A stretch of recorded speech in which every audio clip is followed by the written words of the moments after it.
So the next visa type that could be of interest is the training visa.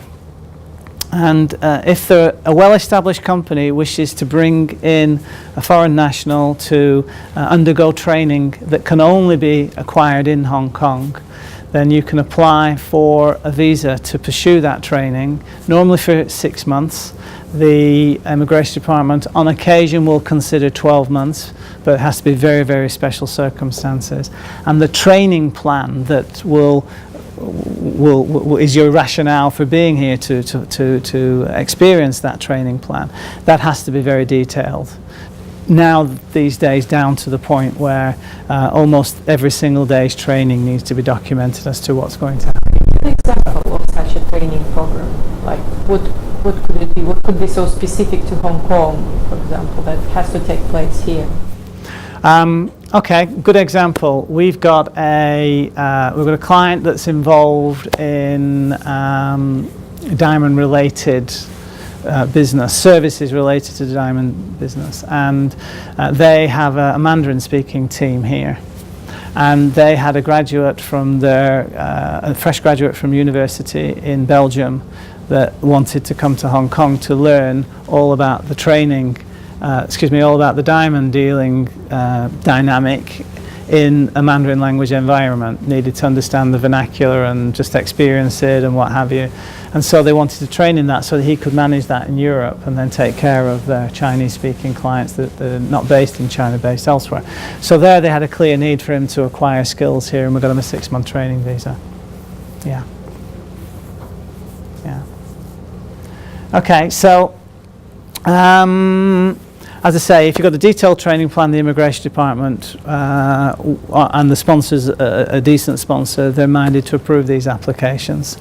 You cannot change your training visa into an employment visa immediately afterwards. There's an undertaking that you give that you will leave Hong Kong at the end of your period of training. You'll take those skills back to your home country.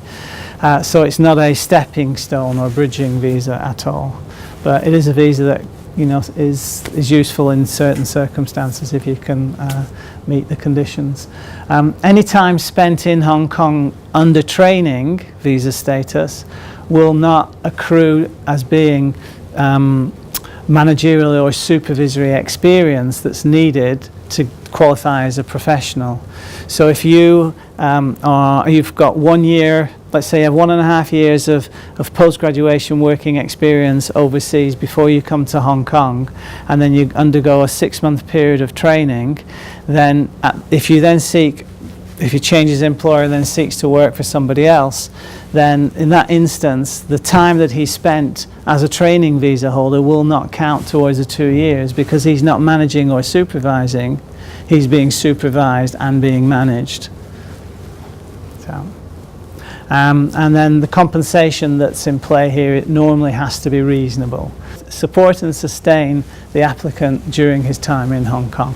And then an intern visa is basically the same as a training visa. In fact, when the intern visa is issued, it's denoted as a training visa, except for the fact that they're normally granted for 3 months, and that it's granted to somebody who's already in full-time education and is coming to Hong Kong to experience the experience of being in Hong Kong as part and parcel of his overall education.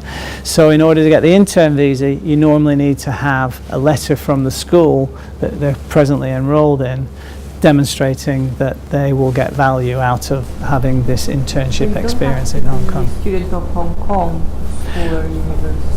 Well, if you're a student outside of Hong Kong. If you're a student in Hong Kong, you're not allowed to take up employment unless the grant of your student visa came with the special conditions that you can work for a certain period, a certain number of hours. It's 20 hours a week on campus, which normally means they're allowing those people to teach others.